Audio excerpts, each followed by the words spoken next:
Yeah, drop that just there. There we are. Mic officially dropped. Yep. That's the way it is, though. That's the way it is. That's the way it is. Come on in, everybody. We see you out there. We've already got people in the house. That chat is live today. We are live. It is 5 a.m. where I'm at. Believe it or not, the wife got up early. She was complaining. I left the door open to the bedroom, and the cat got in, and she wasn't able to get back to sleep. So she's going to be grumpy all day.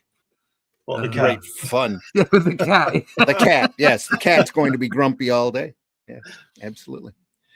Come on in, folks. It's Comics by Night. We've got a great book today. I always say that, though, but that's because there's so much great stuff out there.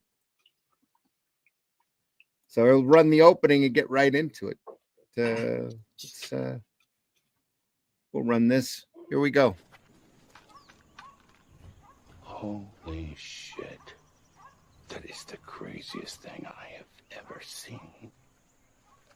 And I'm Dennis Quaid, and Dennis Quaid has seen some shit.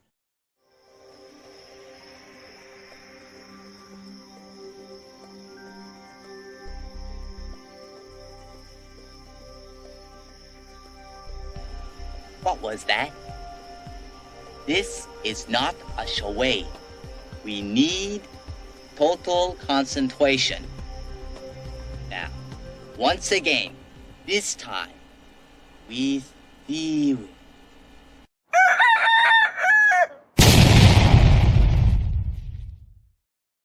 Might be time for a new opening. I don't know. Getting kind of tired of that one. You get a talking dog on it. I'll get a talking dog. Yeah, absolutely. We'll get a talking dog in it. Sausages. Ooh. Sausages. Roll. Yeah. Sausages. Come on in, folks. Comics by Night. I'm your host, Randy Zimmerman. You can find a lot of my work over at arrowcomics.store. You can find such works as he said, shuffling his books around over here. Hero Bot Zero is over there. That's a fun book in Calico. It's a nice fantasy book with a lot of great fantasy themes and characters in it. Paragon, which is a superhero story I'm especially proud of, with a great twist ending to it. And the Fool is over there as well. And you can also find the Fool over at fundmycomic.com, as well as and also for the last few issues that are left, Shadow Kingdom is available over there, which is a Robert E. Howard story in public domain that I adapted, and Russ Leach did the artwork for. And you can catch that over at arrowcomics.store. You can catch a beautiful black and white version of it over at Barnes & Noble, Amazon.com, or criticalblast.com, as well as any bookstore that orders through the Ingram system. They can order that as well. It's under the title of Shadow Kingdom, Randy Zimmerman and Russ Leach. So go over there and look for that. It's a great story. You can also find a fantastic hardback book over there as well for, I think it's $40. First thing I've ever done that got printed in hardback. So I'm especially proud of that. So you can go over there and enjoy that anywhere books are sold that carries the Ingram system. So do that. Real glad you're here this morning. Joining me this morning also is Mr. Glenn Fleming. Glenn, introduce yourself, please. Hi, everybody. My name's Glenn Fleming. I'm a writer, artist, and publisher. I write books. I've got 12 in print at the moment. Relevant to this show, or more relevant to this show, is this book about Jack Kirby, which details my visits to his house in the late 80s and early 90s. And there's also a DVD you can get if you contact me about that. I was filmed speaking to him in his studio for about 45 minutes. So if you want to watch him talking, get in touch. Also on Amazon, you can get this Jack Kirby variation on a theme, which is a series of articles written by professionals and amateurs alike, all about Jack Kirby, surprisingly. If you go to Fund My Comic, you can be able to pick up a copy of my Hatch annotated book. Hatch is a character I created 40 years ago now. Lots of stories about him, lots of published and unpublished work. It gives you the details of how he came to be.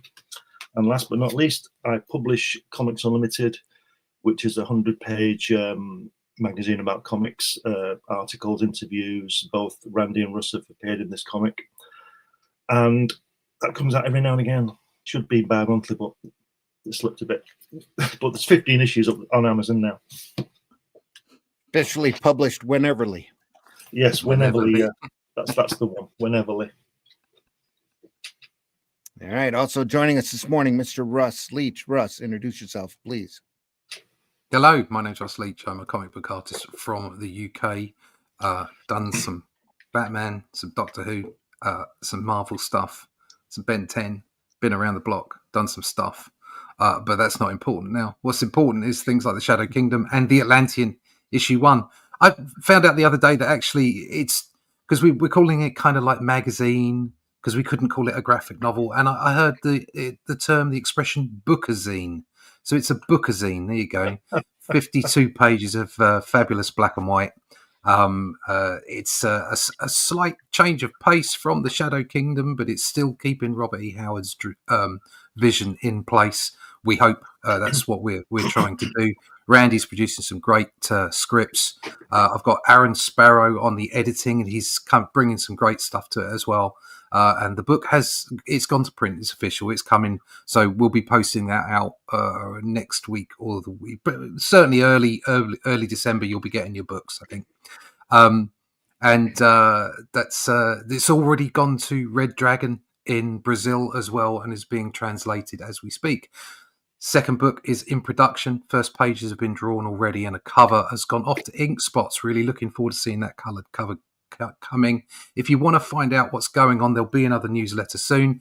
Go to russleach.com, sign up for the email list, and we can tell you when the next bookazine, seasonally published, will be out. It's destined to be 1st of March next year for the crowdfunder. I see no reason why that won't happen. So go to russleach.com, sign up for that email list.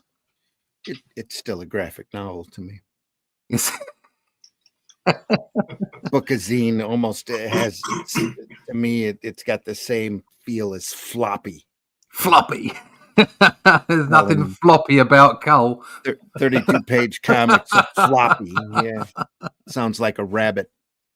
Anyway, Oh dear. folks, today we're going to look at Blueberry, the Great Blueberry by Jean-Michel Chalier and Jean Giraud. Chalier. Pardon my French, my lack of French. Pardon my lack of understanding of anything European.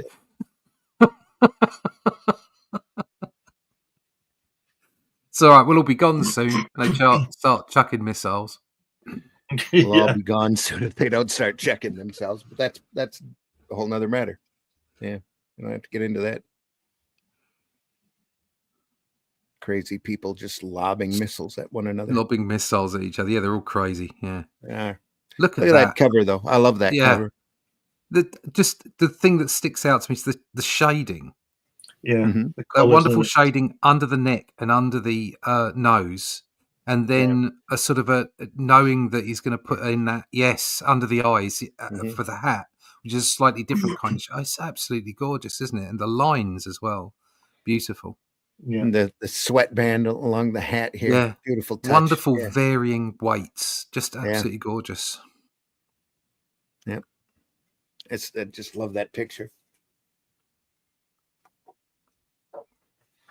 I don't have this. I think I'm going to have to. Not a lot of people do have this. That's why I love showing books like this off. You know, not a lot of people have read the Blueberry material. I've not read any of Blueberry except page maybe. When was this published, Randy? 1989. 71, the actual work. Right. So copyright 89, this version. Star Watcher Graphics. Printed by Epic Comics, Marvel, back when they had taste. And, look at that beautiful glass in that window frame there. Yeah, this is Archie Goodwin, editor-in-chief. Archie Goodwin, the great Archie Goodwin. Yeah, look like glass. Yeah. This will sound really stupid, but that glass looks like glass. It does. It doesn't look like the wood or the gun, does it? It looks like glass. And it isn't just where he's put the edges and defined the glass. It's like it's blurred through the glass. That's right. Yeah. It's absolutely fabulous. Yeah. Right. That's it. We can give up now, can't we? Yeah, that's it. Good night. Officially. Fortunately, I don't paint, so The divots and the cracks in the plaster here on the walls, it's just amazing. Yeah. The whole thing is fantastic.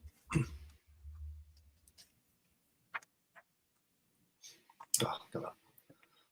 it's still available on Amazon. Epics, or is this an IDW reprint? I don't know. I'm just going to go look. There's a paperback. There are 5. Oh, it's in French. Okay. Oh, There are 5 you epic. don't need to read epic it. volumes. No, I don't know. You're right. I'm not going to read it. Just look at the drawings. Sorry, Randy, go on. Well, There are 5 epic volumes like this. Yes. Yeah. This is Chihuahua Pearl.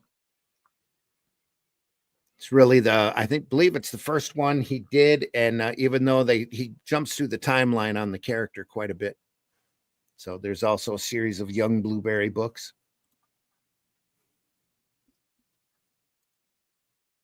Look at that. Cavalry. This is a different style again for him, isn't it? Totally Yeah. different. Yeah. Is somebody else colouring this? no, he's colouring it. Said at the beginning, their colours by Moebius. He's colouring it. Okay.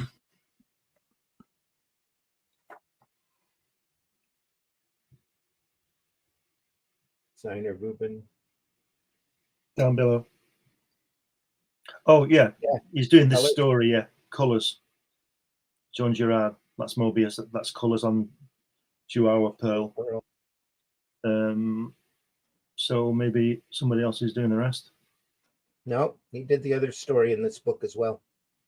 Right. Okay. The $500,000 Man. How do you get a colouring? Oh, is that? I thought it said colouring editor. It was consulting editor. Oh, it's consulting editor. Yeah. God, beautiful. Might be time for new headphones for me. It's jumping from channel to channel, side to side. It's gorgeous. We read his Moebius's biography before, so I think we set off camera. He spent quite a bit of time in Mexico. Yeah.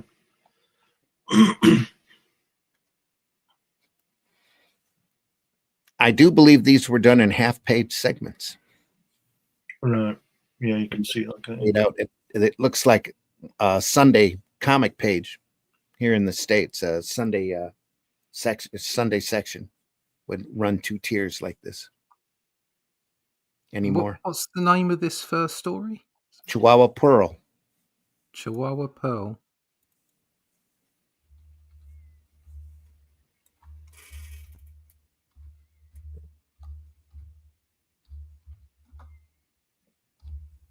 Fantastic, isn't it?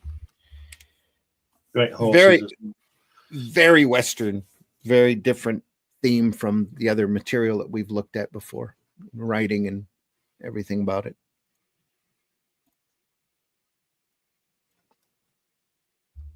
It's an involved story. It's been decades since I read it. I read it when it was first out, but I remember it real fondly as being just pure Western. Did he lose his colour? I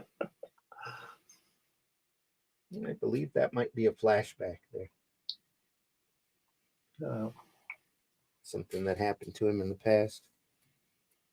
But he does use a lot of base solids here. Yeah. That's great, isn't it? It's a different palette. Yeah.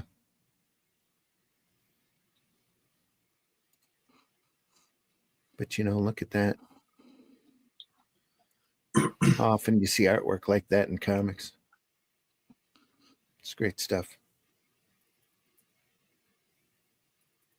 Love the Look at that first. Look at the first panel there. The depth of all those. What are those trees called there?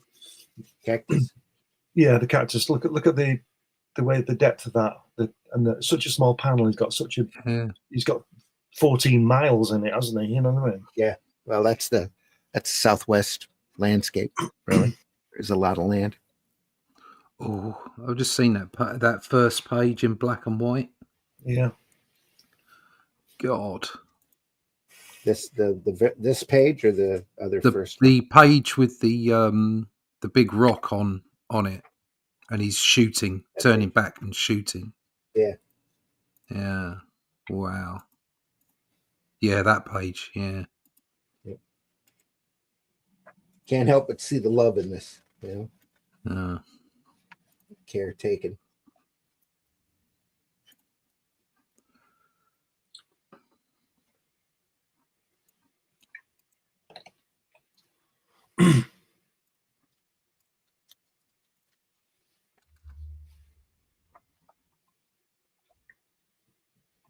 Got stagecoach there. How good is that? Yeah. Wow. He does use those solid colours really well. Yeah. All the tropes taken from Western cinema, Italian Westerns. You know, that not your typical, like your Marvel comics. Yeah, like is it what's he called? Clint Eastwood, and what's the guy called who produced them, directed them? Sergio somebody. Not Argento, is it? At first say Sergio to me, I think Aragonés, and that's not right. Yeah, I did the same. I'm on the same route as you. Different artist. No, yeah. No, it's not him. But anyway, it's that kind of a few dollars more look, isn't it? Yeah. It's driving me nuts. I am definitely going to end up getting another set of headphones, I think. Chat's open today, folks. Michael DeFonte's in the house. If you are not reading The Shadow Kingdom from Randy Zerman and Russ Leach, you need to fix that. There you are. Thank you, Michael.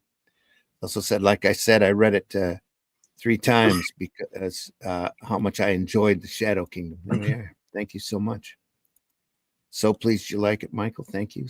Somebody, comic book black belt, said that. Some scumbag. somebody. Thank you, Michael.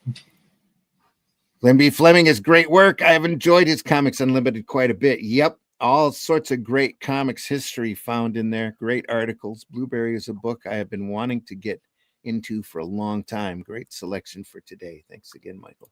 Appreciate you being here. And everybody else out there, we've got a nice, solid audience this morning. Make sure you hit that like button. Out there, any type of conversation you have with whatever platform you're on just goes to help our algorithm and helps us to be seen. Russ just added something here. Should I display it? Yeah. So look at that. Look at that. The black and white. That's just zoom right in on that first beautiful. Panel. That's beautiful. Look at that. Yeah. Look at that. So nothing different. more than what you need. Yep. Look at that beautiful lettering, though. That's all hand done. It is. That's gorgeous, isn't it? Yeah. How amazing is that? Look at the hell. Look at that. Look at that. Hell. Yeah. His face is. It's a beautiful face. Because I was in the first issue of the Atlantean, like Cull is obviously incognito, and he's got like a sort of, rather than being clean shaven, he's a bit bristly. And I've been looking at the different techniques for showing it because you don't want to overdo it. Do you know what I mean? Mm-hmm. You don't want to show too, but this is a gorgeous way of doing it. I love this. It's a lot different than the vertical stripes that Kirby would give Reed Richards when he was busy. Yeah. Look have you noticed on this artwork? I don't know why, but it's been cut. Look at the top of the panel. The board has been cut. Yeah. Well, that looks like he's either redrawn it or like Randy's saying, it's being drawn in halves. I am pretty sure it's done in half pages. Yeah. Unless, of course, he likes to draw very large. And this is a standard size. So this is like on A2. Sets the page on its side. But he's doing two. But he's doing two pages at a time. Right. For one page. Just zoom into that top left lettering, Russ, if you can, please. Top panel, top left. Look at that! Look at that! Look at that! How's that for lettering? Look. Yeah. Oh yeah, Gorgeous. that's hand done. Yeah. But you know- see, look at how close that is in together there. I'm just wondering if this is on double size and he's used 2 sheets of paper. I'm telling you, it is. Yeah, that's what it is.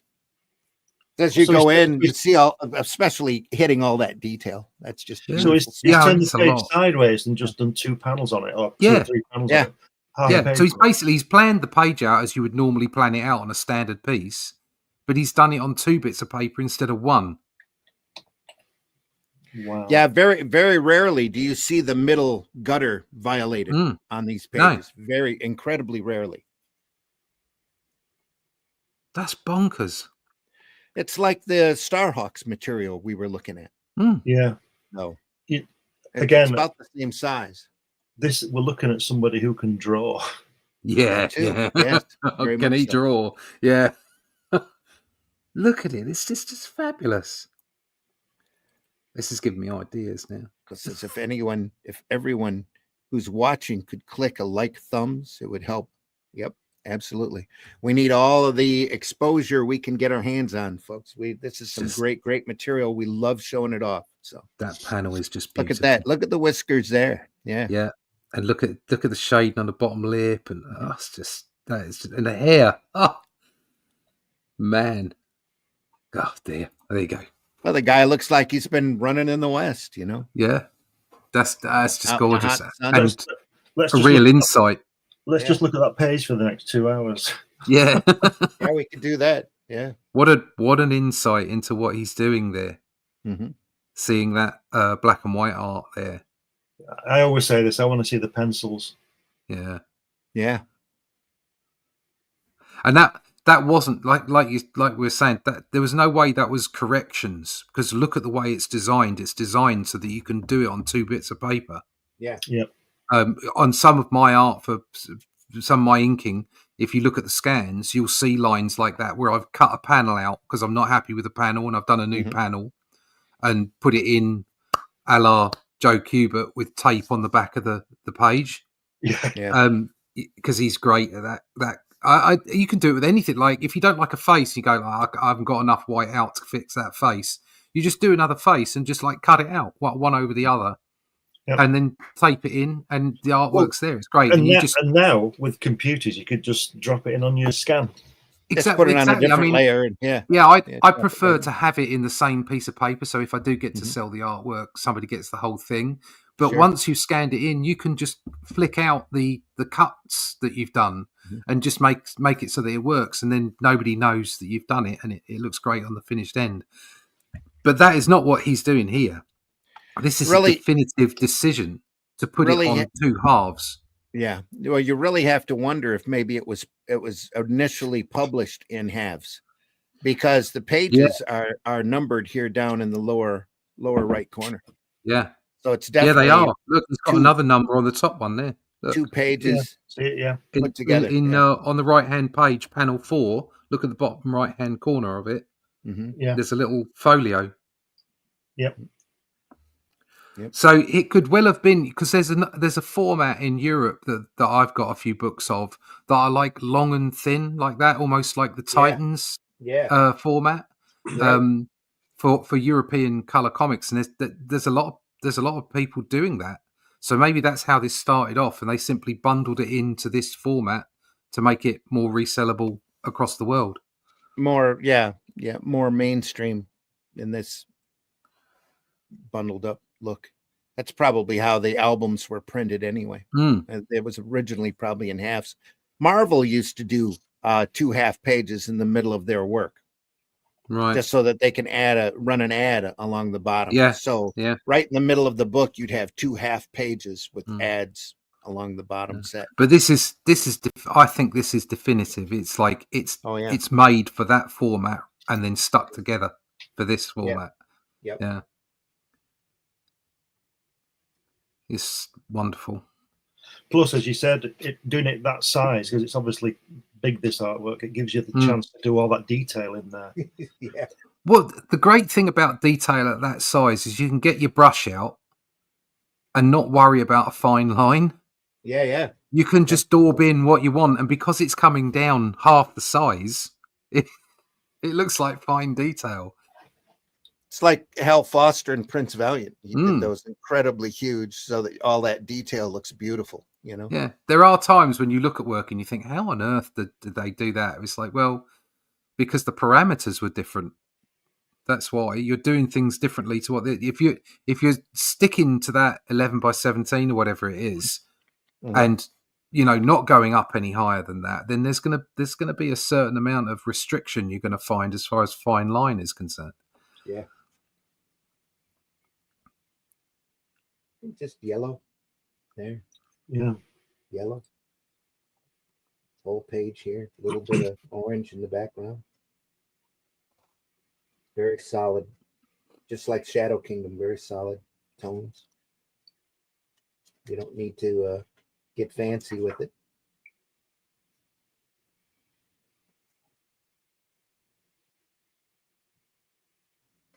Fancy. I always thought about doing a comic like that. Doing a little square bound graphic novel and then having it cut horizontally in half. Mm. That way you'd have the possibility of these long panoramic, views. Yeah. It'd be kind of hot. Plus, I've always been attracted to like that Starhawks. To me, it's super unique because they use that almost just the page set on its side dimensions.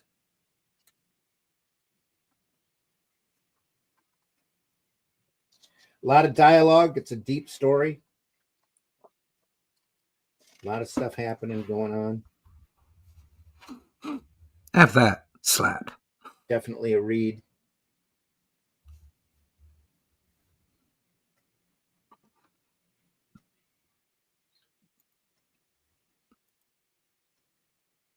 Stunning us into silence. Yeah. Look at the panel on the first page, the third tier where they're standing on the edge of the panel as well. Again. Yeah. It's fantastic, isn't it? No borders needed. Yeah, the way it's just all lined up like a film shot. Incredible.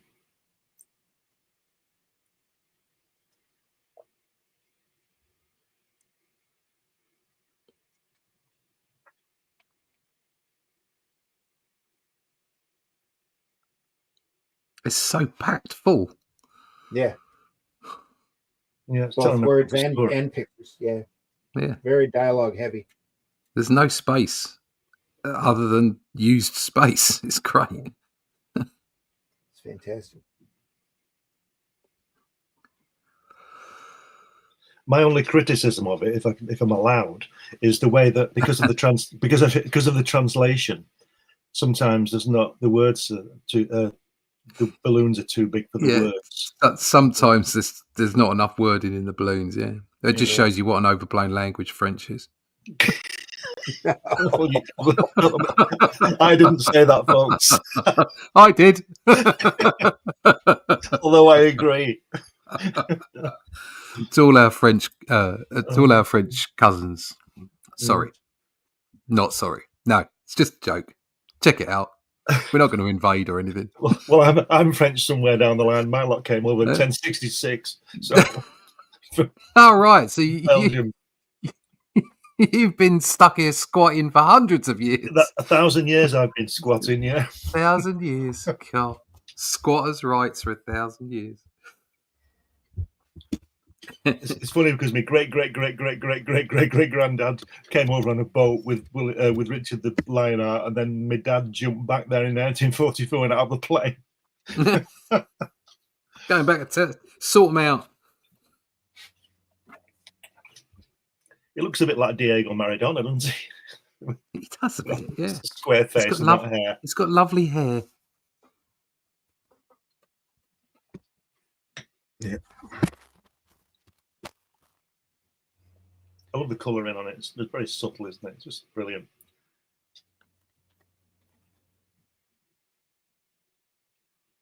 Did Moebius ever do any Conan? I don't think so, did he? Did he do any what? Conan. That might have been interesting. Coloring? I think Conan. Conan the Barbarian. No, not that I'm aware of. I think the only superhero stuff he did was the Surfer, wasn't it? Right. I think. It's got a superhero character in Airtight Garage. Yeah, but that's his work. I'm talking about sort of mainstream. I think that might have been interesting. I mean, you look at the face of this character, especially top up there. You know, it's he could have done some interesting stuff, I think. You know, I think he did Silver Surfer because it was Marvel, and because he was working with Lee. Other than that, he does his own stuff. If someone comes to you and says, "Do you want to do a Silver Surfer story?" You're like, "Yes." Of course, yeah. But the way it came about wasn't good, was it? Yeah.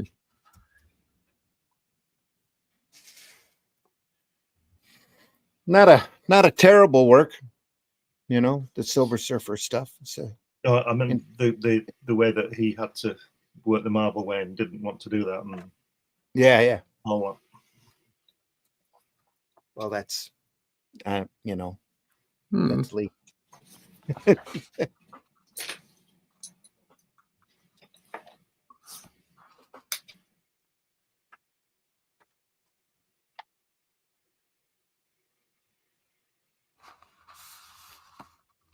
think that's where I get myself in trouble with a lot of other artists. Is that if you go to a job and there's parameters, you just do it. You get paid. You walk away. Yep. It is an art form, but the process by which that art form is created is a business. So sometimes you got to do stuff you don't want to do. You still have to bring your A game. You still have to, you know, try and enjoy it, because at the end of the day, you're not digging ditches.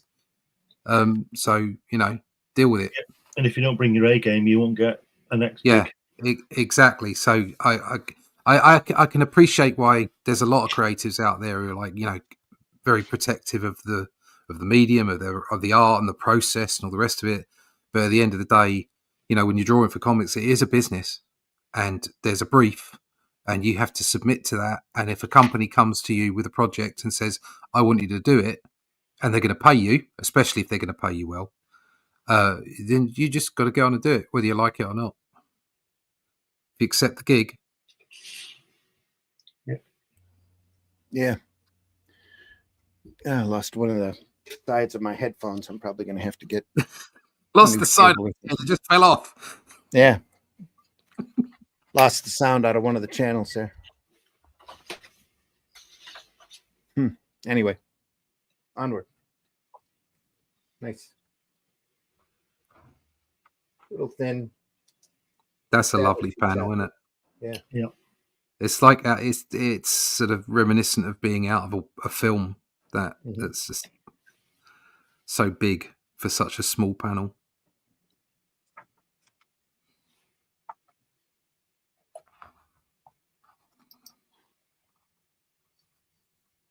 Paw. Is he talking to his paw? Nope. Hey, paw.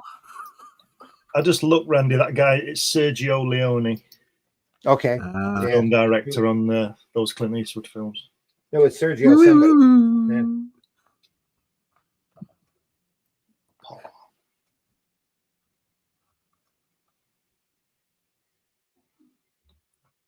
Were they all done in Spain? Yeah. At a place called Mahaca. Mahaca. Yeah, I know Mahaca. There's a place in up there that I went there about, it must have been 15 years ago, and it's like there's this tiny little zoo and a little western town where every day they do a couple of shows where the bad guys come in and they have a shootout. Yeah. Mm-hmm. It's really very weird, but then Spain can be a bit odd. The day we were there, it rained so much. It's the most it's rained in 100 years. I mean, it's semi-desert there, and it hadn't rained in 100 years. And we got there, and it absolutely chucked it down all the day. Did you go into Mahaca? It's on a hill, isn't it? I've been into Mahaca. Yeah, my mum and dad used to live near Mahaca. Oh, right. So, yeah, I know it. Yeah. It's amazing when you're coming up on the road and you can see all the buildings. They just cover the mountainside, don't they? yeah. It's just amazing. It's just it just comes out of the side of the mountain. It's just, And the crazy little streets there, you know, Yeah. two people wide, you know. yeah. But trying to park there is a nightmare. Yeah, and then trying to get to the restaurant at the top, it takes you about 4 days. 4 days mountaineering to get up there. You have to take a packed lunch. You have to take a packed lunch to go to the restaurant. To go to the restaurant. Yeah. No, it's bonkers, but it's beautiful. And Yeah. despite what people say, not all people are friendly, and they just look at you while they're sitting outside the doors. The Spanish, they're a funny lot. They do make me laugh. They're particularly good at parking vehicles. Yeah, just where they want. Where they want. My dad turned into a Spanish. They insisted on living away from all the other English people. Good. And they learnt the language and everything. They wanted to be part of Spain. Yeah. My dad had loved it since he was a kid, and so they had this place up in the mountains and what have you. And by the time, you know, I spent a while over there with him, he'd turned into a Spaniard. He was parking his car across parking spaces. He was just like turning up and leaving it there and going, I'm going into the supermercado now to get whatever I want. I'm just going to drop my car there. And that's the way they work. They don't care. Everything's manana. Don't worry about it. It'll be fine. Yeah, what's the problem?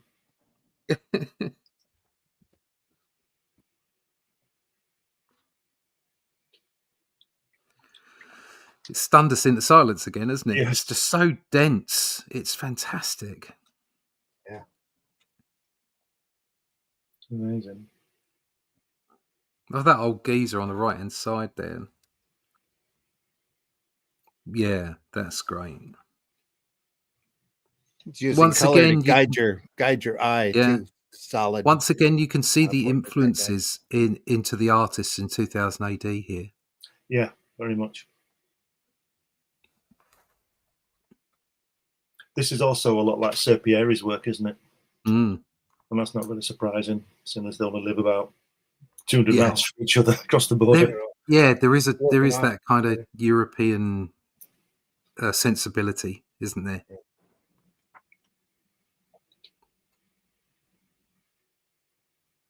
But you can see how so many of the artists in 2000 AD turned out the way they did by kind of having this sort of transatlantic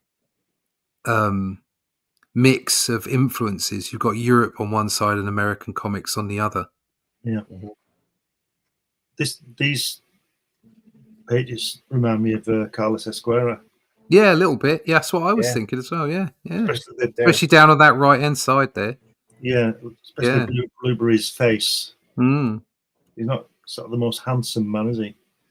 You could kind of squint and think, is this Strontium Dog? You know. Yeah. I'd love to see the full-size artwork on this. Mm. I'd like to look at it while it was hanging on my wall. Yes, yeah. That's the aim, yeah. Yeah. With the other 300 pieces tucked away in a drawer somewhere. Yeah, hanging next to a Kirby piece, yeah. In a Fantastic Four #1 cover, or a Fantastic Four barn piece. Yeah.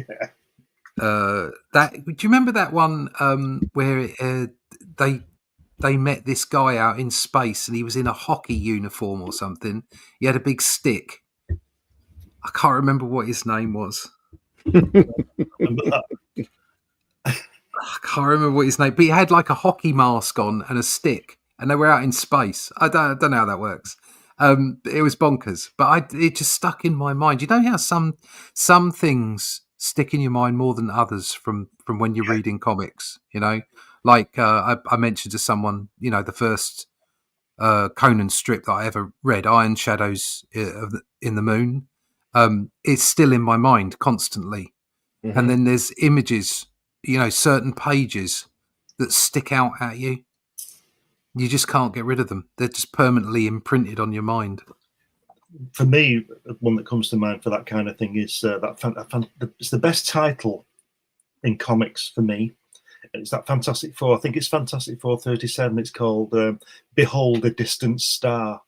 Ah, And I think the Krull in it and all those oh, geese. fantastic. What a fantastic title. Behold a Distant Star. Just amazing. I thought Yeah. this is it. I was only about 10, and I'm thinking this is a comic, you know.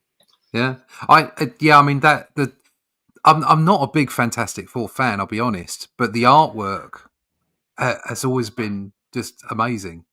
And that Overmind, the Overmind story where they teamed up with Doctor Doom, and then it ended up dovetailing into the angel Gabriel coming down, blowing his horn, and him being a robot who was the Galactus's herald, and then Galactus turned up, and it was like I was completely besotted with that when I was a kid.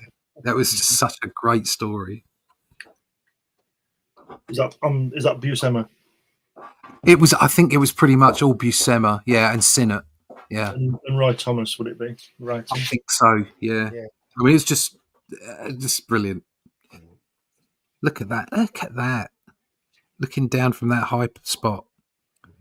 Again, he's done another one of those long, thin panels with the background. Yeah. Fantastic, isn't it? There's just so much going on in each panel. It's brilliant. With the FF, though, the first 50 issues, if you haven't read those, you haven't read the Fantastic Four. No. Really. You know, all the way through the Inhumans material. Just unbelievable. Especially for its time. I mean, you could tell why the sales on that book were as high as they were.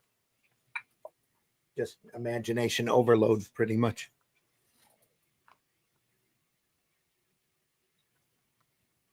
I think it's sad when you realise what happened with all the politics behind when Kirby was doing the Inhumans book, and then it fell out the schedule for some reason and was put in the back of Thor. Mm-hmm. And it clearly jolted because I know Vince Collector gets a rough ride, but I do like his sort of style on Kirby's Thor. And then you go to the back looking for Tales of Asgard, and then you got the Inhumans with Sinnott on inks, which is obviously fantastic. But it was clearly odd. No, but we didn't know the background story of it. But later, Kirby was producing a fantastic an Inhumans book. Yeah, and it got rescheduled or something, or dropped or something, and they put it in the back of Thor. That's why Tales of Asgard disappeared for a while. Well, he got screwed around on all of that stuff. I don't think the publishers had any faith in his imagination and his appeal to a reading audience. So all the Fourth World stuff was like that too. Yeah. They didn't treat it but isn't it any funny kind of respect when it was out. Isn't it funny how they always want him there, but then they don't let him get on with it? Yeah, well, they wanted him there because they wanted him away from Marvel. Yeah. That's why DC wanted him. Yeah. Once he got there, they treated him like crap. Shocker. It was like, get him. Okay, we've got him. What are we going to do? No idea. Don't care. Got him there. Just that the other guy haven't got him. The other guy hasn't got him. That's what it's. Anyway.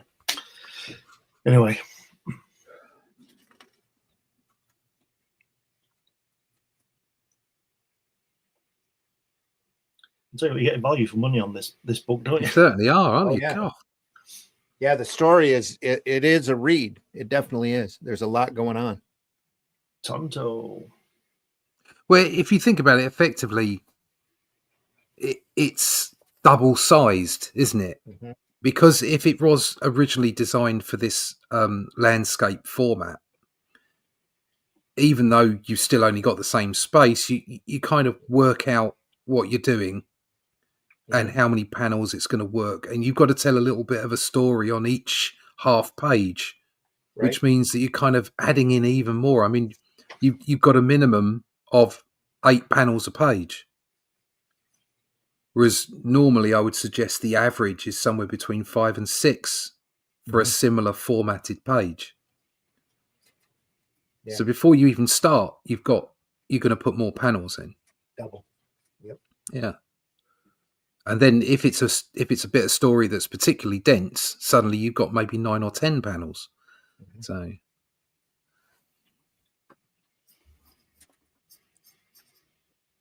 It's wonderful characterization here. Yeah. Love this guy lighting his cigarette. Look at that. Pesos.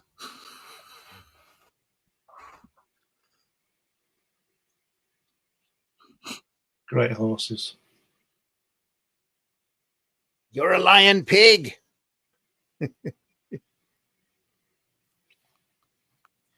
One thing I do remember about this is the characterization, because Blueberry is not a hero. He's very much more of an anti-hero. Sometimes he's a downright prick in these stories. He doesn't seem to do a lot, does he? No. He's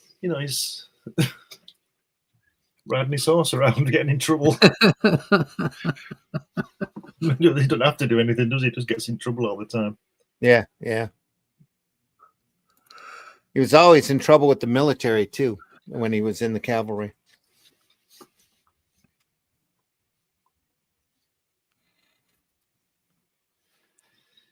This is just great drawing again.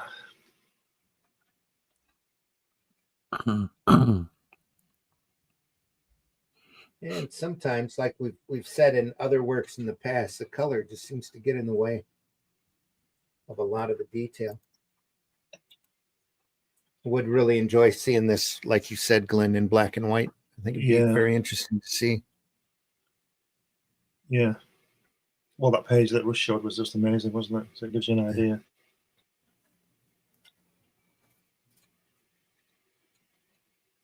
Lighting here. Rolling his own.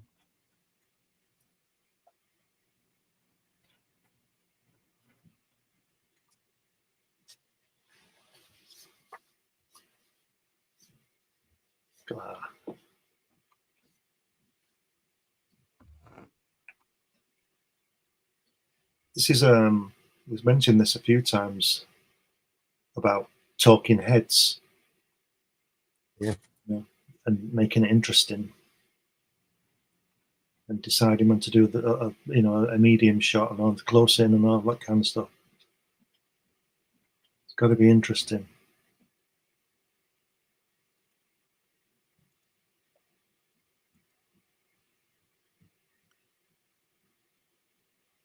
Look at that blue on that bottom panel there. I was just thinking in general, the way the blue and the way it's just it's gone to night now. Yeah. And he's aware of the colouring. So he's drawn this in black and white. He's just left white panels. Yeah. And just gone, right, okay, well, you can fill that with blue. It's nighttime. Mm-hmm. And it totally works.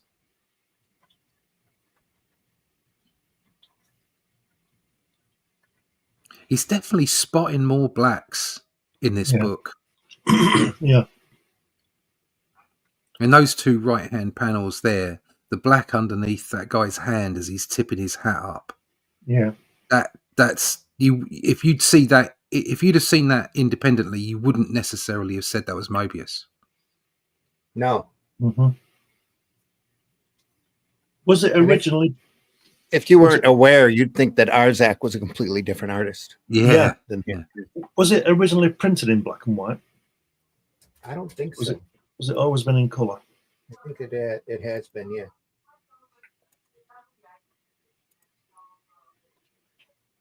Of course, I could be wrong. I don't know how it was originally printed first time through. See, I was just thinking to what Russ said there. He's dead right about the blacks. With the Arzak stuff, it's more open to put colour in. This, to me, seems to be produced for black and white because of what Russ says about the blacks being so. Yeah, they're so much more dense, aren't they? Yeah.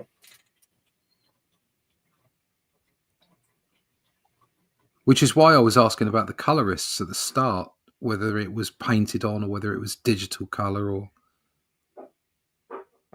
It's all mechanical separations, I believe. Right. Okay. Well, then that makes sense to the way that he's drawing it as well. So lovely stuff.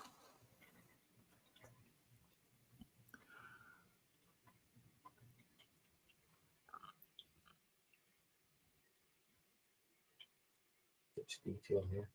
I don't think it's mechanical. If you look at that guy's way he's saying, hey, look at his cloak. I don't think the guy next to him, Blueberry's cloak. Does look a bit, doesn't it? I don't think you could Some get of that it's mechanical. got a little graduated tone there. Yeah. Either way, it's lovely. Here too. It's fantastic, isn't it? Just a master at work, really. Mm-hmm. This, for me, this is the best we've looked at for Moebius. I think so. Yeah. I really like the Azark stuff, or whatever it was. Arzak, Arzak, the one we did 2 weeks ago. Mm-hmm. Some of the shading on that was just amazing, and it was all like thin line work. There was no shading per se. It was all these thin lines, and whereas he's spotting blacks in this, and it's for me, it's got that little bit more life to it. It's more vibrant. Mm.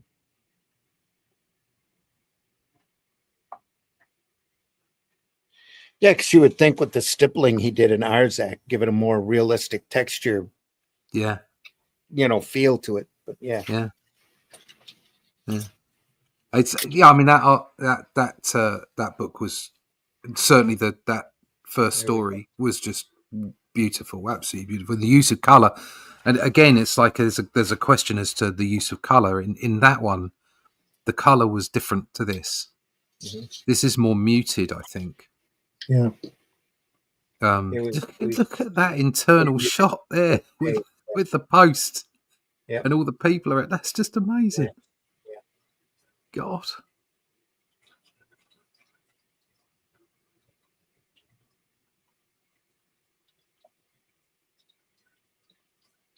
Ooh, hiss.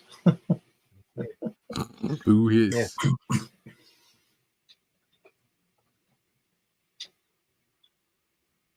Yeah. Graduated tone there. Inside the blam, the orange to yellow. Yeah.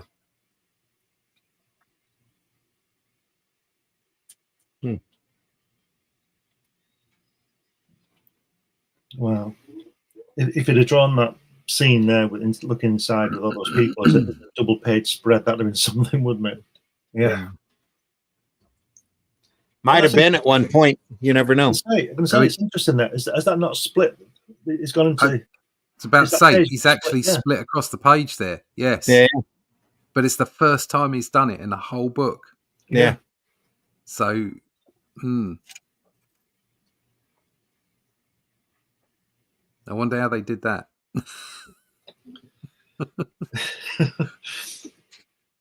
Is it cut well, out? they might have patched these two pages Possibly, together. Yeah. There might have been a half of this that they dropped there a out, line and a half around of that they dropped out.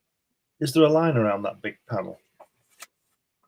Just a panel border, thin panel border. There's not a cut line. There's not a cut line. No, there's no cut line. They try to eliminate those anyway. Yeah, I'd like to know the story, the real story behind that. So.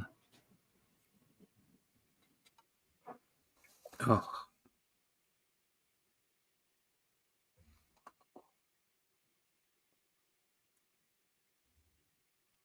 Michael says, inspiring work gets me motivated to work and study more and get better at my own art.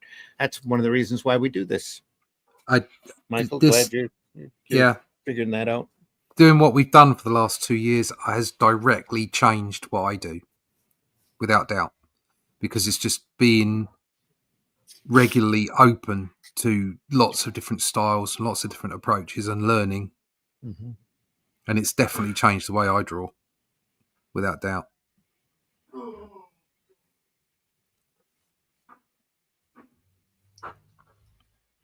Yeah, I think you have to evolve, don't you? Keep changing all the time. Oh, yeah, absolutely. Yeah. Without doubt. You can't stay static. Yep. All part of being an artist. In the room. Nice shot.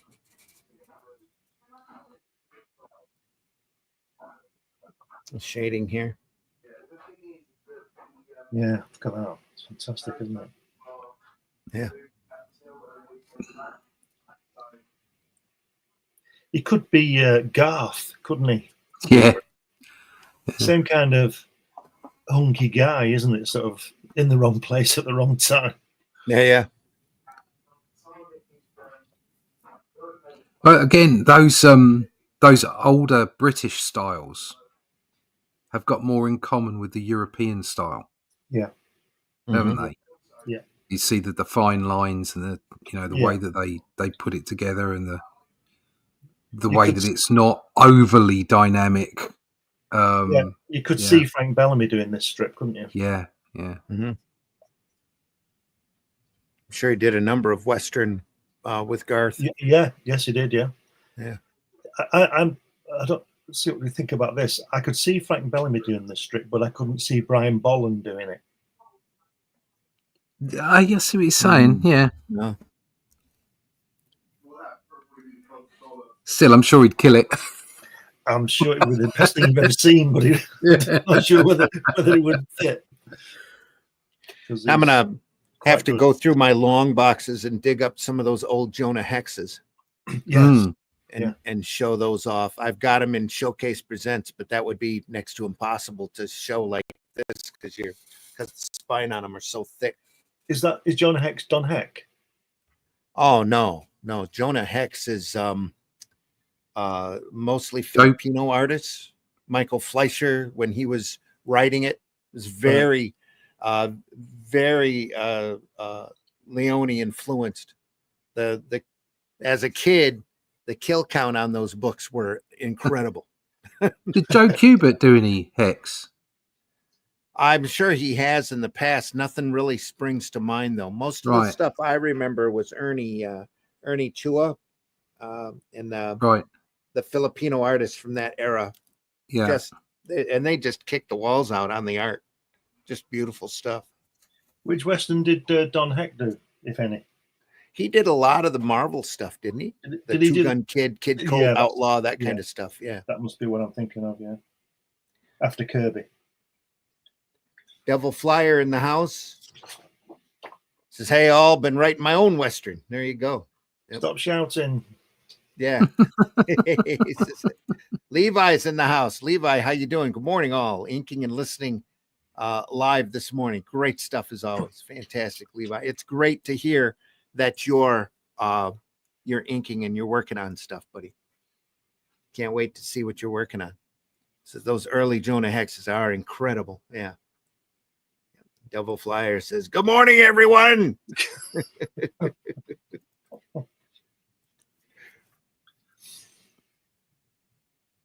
Rex, you're welcome in. The link is in the group chat there on Facebook. So anybody's in that group is more than welcome to pop in. And Levi, if you're ever podcast ready, you're welcome to come in on this too.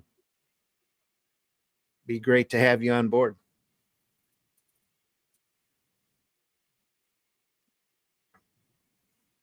There we are again with the split page. Oh, yeah. Nice little profile there.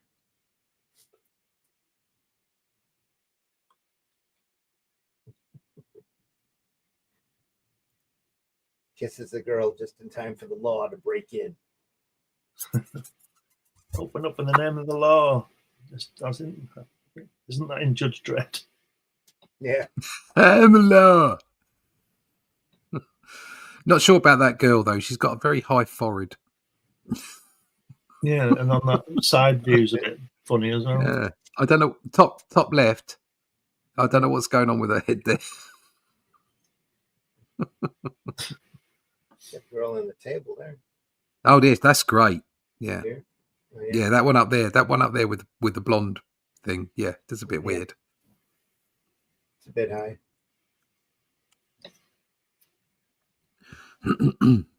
But the one not directly below it, but so panel 1, 2, 3, 4, 5, 6, the tall panel. Yeah. She looks great in that. That's great. That's really good. Yeah. This face shot here reminds me of Madeline Kahn and Blazing Saddles.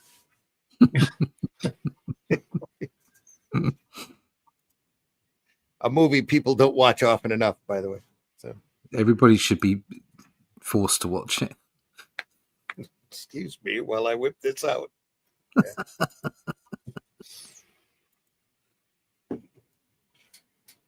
Classic stuff.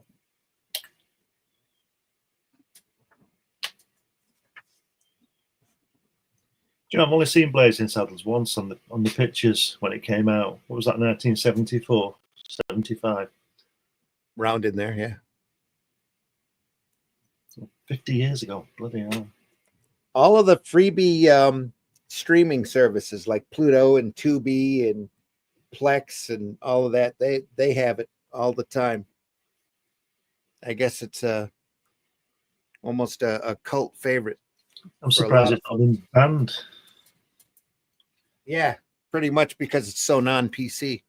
It's really hard to find Brooks's other films.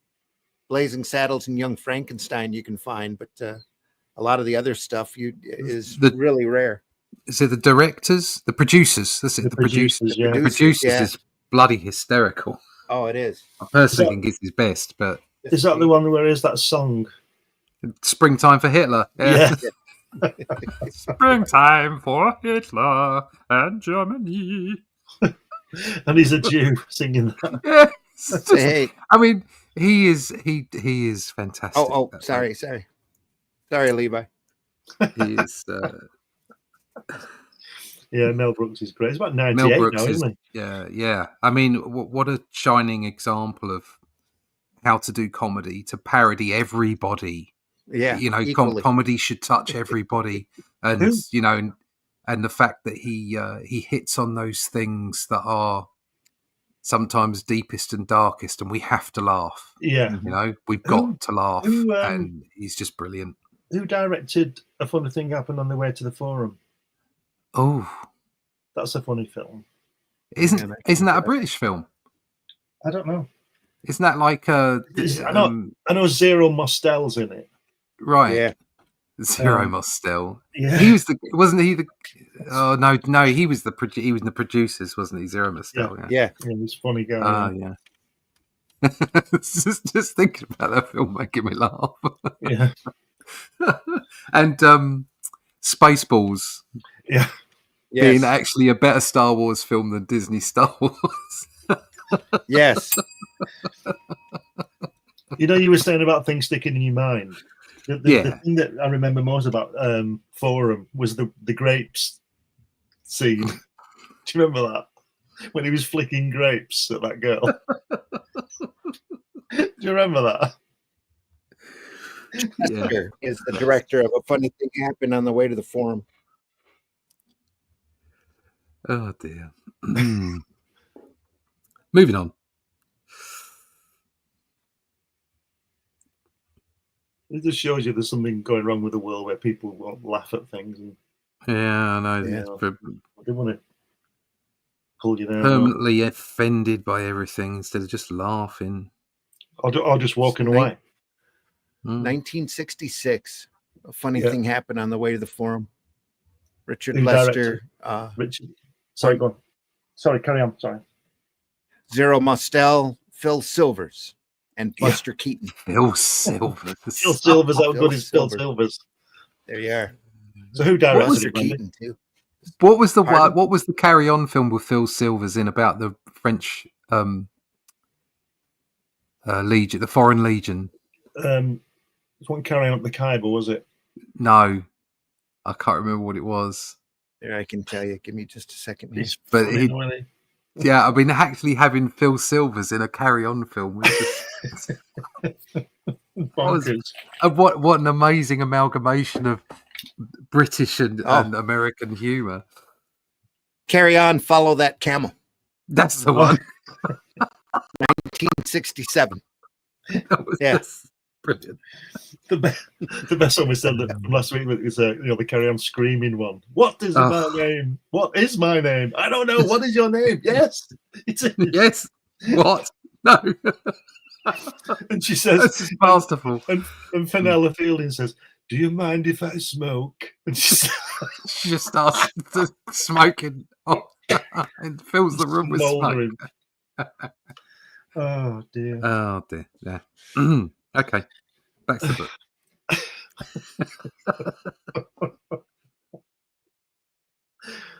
should do a film review as well. Yeah, Yeah, Michael we should do says, film reviews. I remember seeing. Yeah, wouldn't be difficult. We could snipe stuff that's in public domain. I've thought about Sunday Funnies running a little serial every once in a while, a little theatrical serial, because some of those are pretty outlandish. Phantom Empire, and that's where Rocketeer got all of its inspiration from. I remember seeing the 12 Chairs by Mel Brooks was pretty good. So I'd be honored to be on, maybe when it's something I have opinions on. Haha. All right. That's easy. We have opinions on everything. Everything. And the We just the silence conversation. ourselves. Yeah. We're looking at Blueberry by Moebius and talking about Phil Silvers. There we are. Yeah. We censor ourselves. It's self-censoring. We know that because we don't want to lose the channel. That too.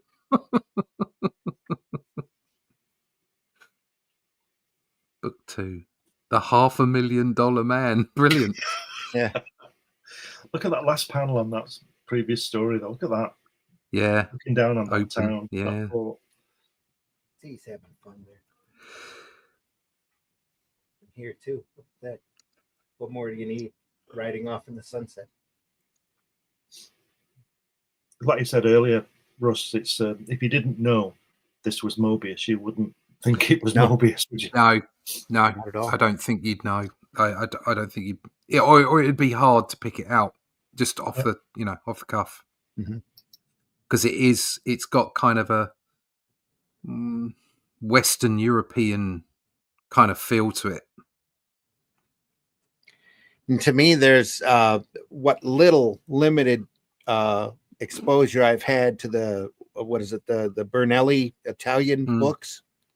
This style is all over that. Yeah, or they are all over this. The Italian and Spanish artists, yes, it's so this, yeah.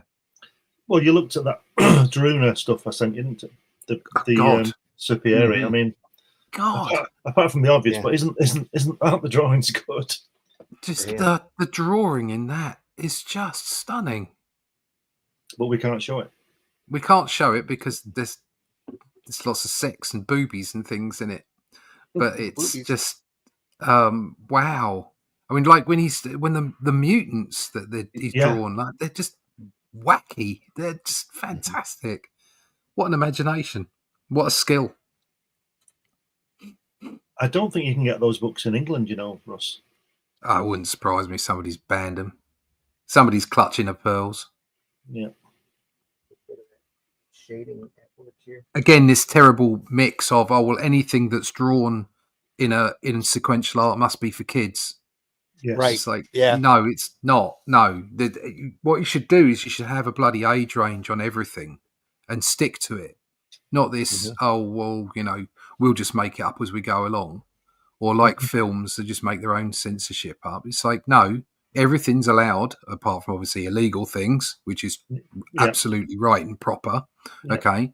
But underneath that obvious bar, everything else is allowed. You just make sure that it's, marked up appropriately so that kids don't get their hands on it.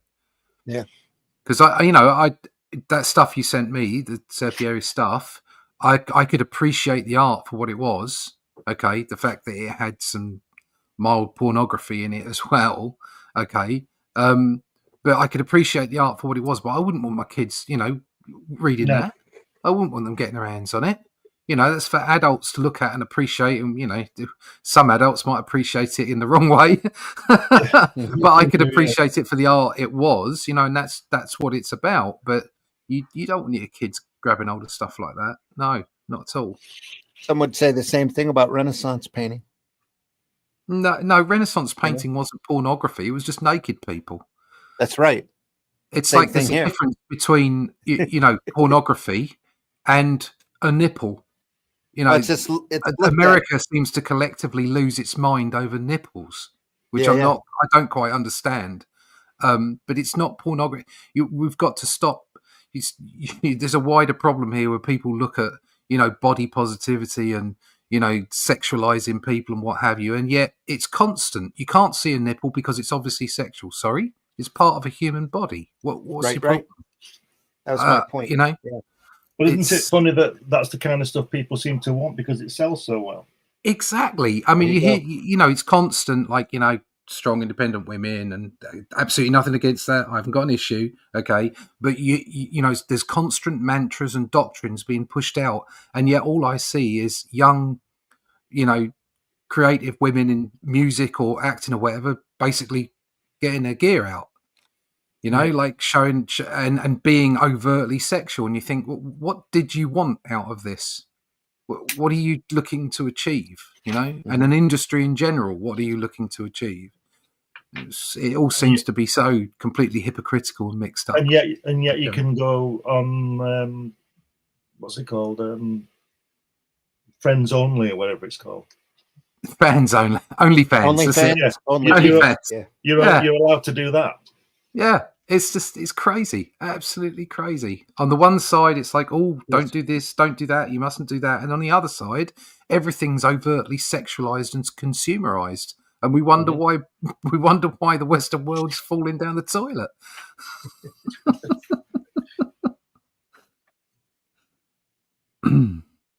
Oh, look, there you go. How many panels on that page?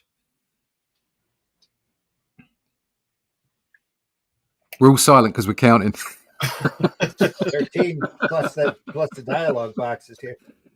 Yeah. I mean, I don't know if the dialogue box is counted. No, 1, 2, 3, 4, 5, 6, 7, 8, 9, 10, 11, 12, 13. And that's only because the last two panels are big, wide open panels. Yep. Yeah. Look at that. It's, yeah.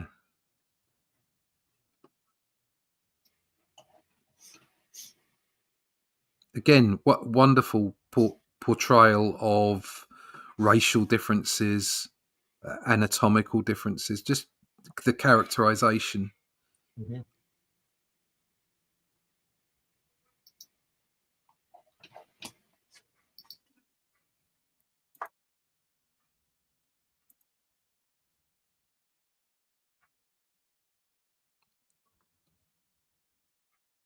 Okay. That guy looks like Blueberry's brother. Yeah.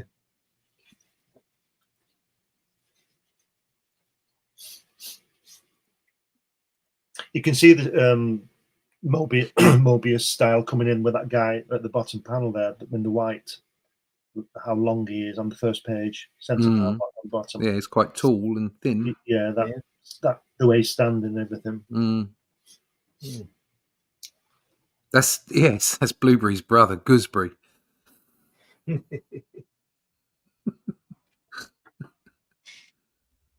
So their brother is Boysen. Yeah. I hate gooseberries. My mum and dad used to grow gooseberries when I was a kid. There'd be a glut. Every year there'd be a glut of gooseberries. We'd have like gooseberry wine, gooseberry jam, gooseberry pie. I bloody loathed them. Yeah. You just sit there for the 9 months they weren't on your table, looking out the window, watching them grow. Thinking I'm going to be forced to eat those bloody things.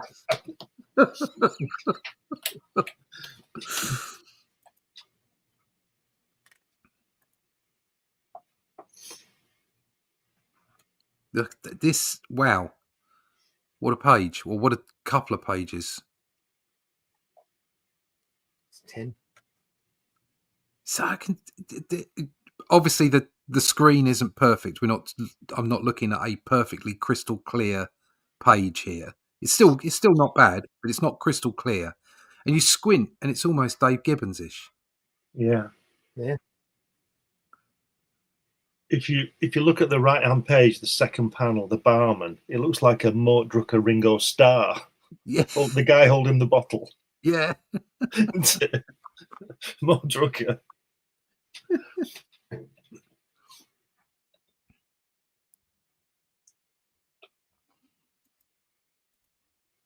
It's funny how I'm just thinking then that if Jack Davis drew this, it'd be a comedy, wouldn't it? It would. Yeah. It would.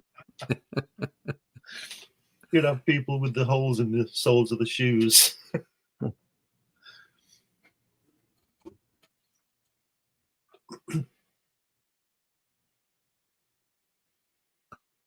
Beautiful girl, though. Yeah. Like Morticia Adams. Yeah.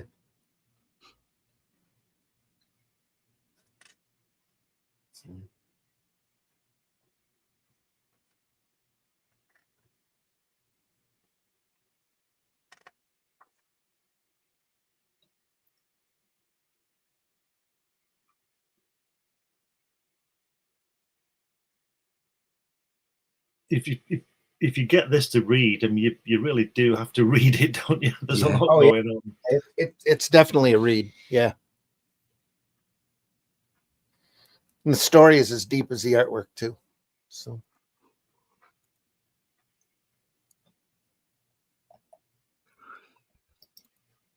very cinematic. I remember after reading the first half of this book, wondering why they've never filmed it. Yeah, maybe they can't. They can't do it. You know, they can't get around it. If you understand what I mean. The Blueberry movie that they did do was a genuine mess. A lot of weird Native American mysticism in it and stuff. So quite different from this stuff. They missed a trick there. Look at that top panel there, which says "stop." It should have said "get your hands up" instead of "get your hands up." Get your hands up. It's got a year. Get your should be an I there instead of get an E. Get your hands up.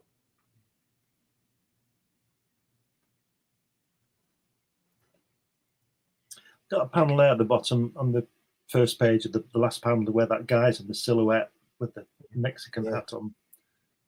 Yep. It's fantastic, isn't it? The sombrero. Yeah. Sombrero, that's it.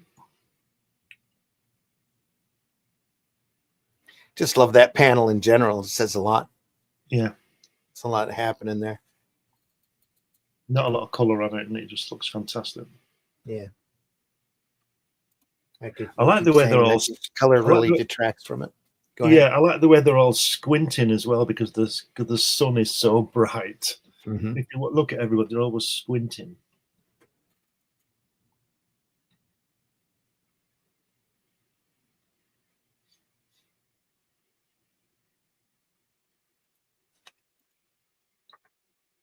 I'd be interested to see the script for this, if there's any, if Chalier gives him any direction, you know, how it works. I don't know. I'm thinking he must do, mustn't he? If he's giving him a full script, he must do. He's got to be telling him what he wants to see, I would have thought. You can't just give somebody a script, can you, and come up with this. Look at that there, on the left-hand panel, the way his head is under the parasol when he's standing on the wall on the first page, bottom panel. Next to your thumb. No, there. The way he's in the shadow under the sombrero, under the parasol on the wall, there where your thumb is. Oh, here? Yeah. Yeah. It's brilliant.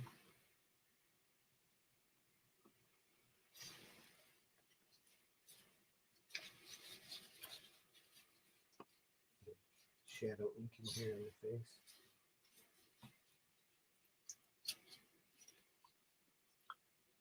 That guy there was talking to the girl with the cigarette. Looks quite British, doesn't he?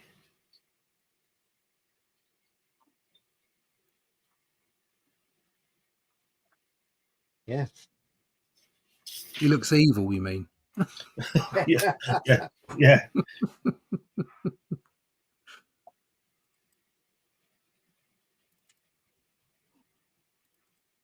little bit looser here.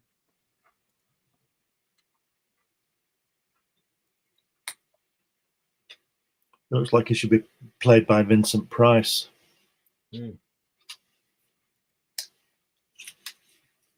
Nice shot here, though. Up the nose.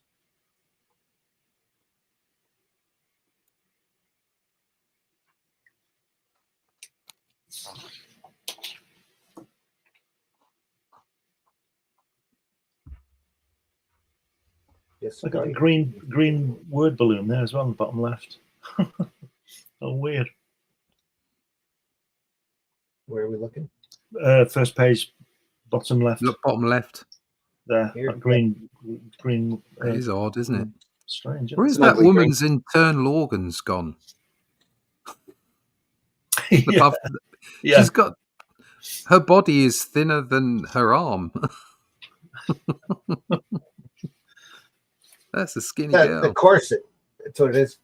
Corset. See, no butt. Back in the day, everyone, we didn't have problems with being overweight. Yeah. There wasn't enough food to go round. That's right. Well, that and we didn't have the chemical additives playing with Yeah. our fat cells too. So Does help, doesn't it? yep.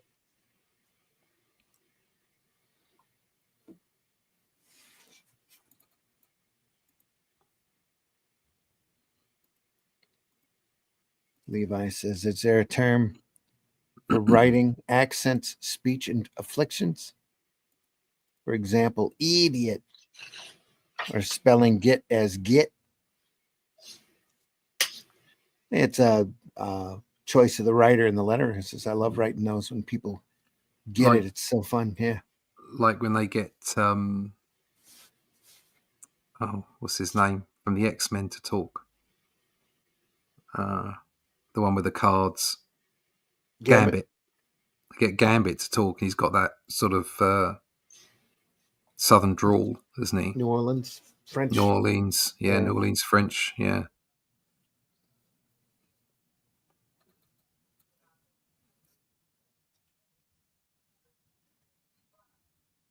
Well, there's so much comics that are built around stereotypes.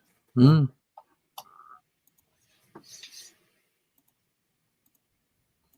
Or the Ponzi word is archetypes. Yeah.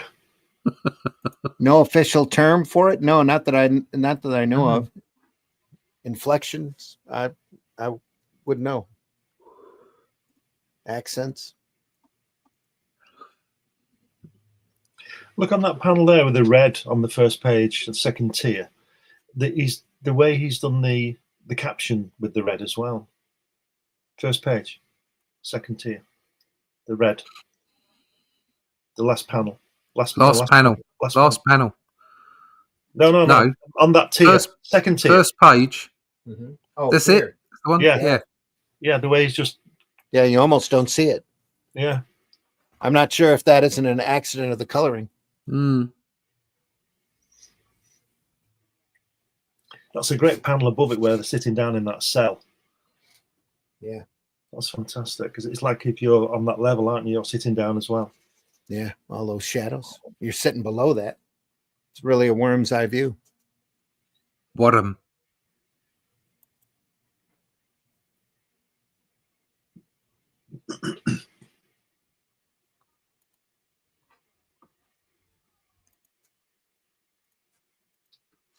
Is it me or have they done the same thing again? The yellow over the balloon as well. On where your finger was there, just where your finger was. Here as well. Yeah, here as well. Yeah, Yeah. probably intentional. That's a great shot on the first page, last panel with that white on the red. Mm-hmm. Yeah, that's great. Putting that yellow over the top of those text panels, bubbles. Is that an attempt to put it into the far background? I don't know, because they're the people over the ridge talking to each other. Probably to drop the narrative back as well, or the narrator, because that's what it is. It's a base narration, like meanwhile back at the ranch kind of thing.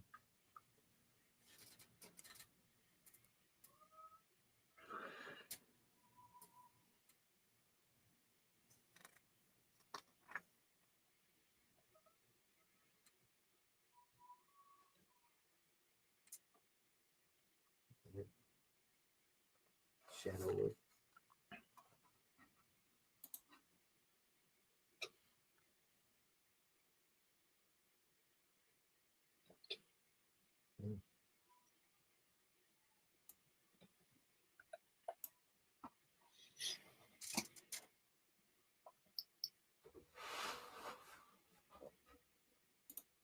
I want to know how long it took him to draw this stuff. I am not sure. I would believe he did this faster than his Arzak work. Do you reckon? Seems to be more detail in this.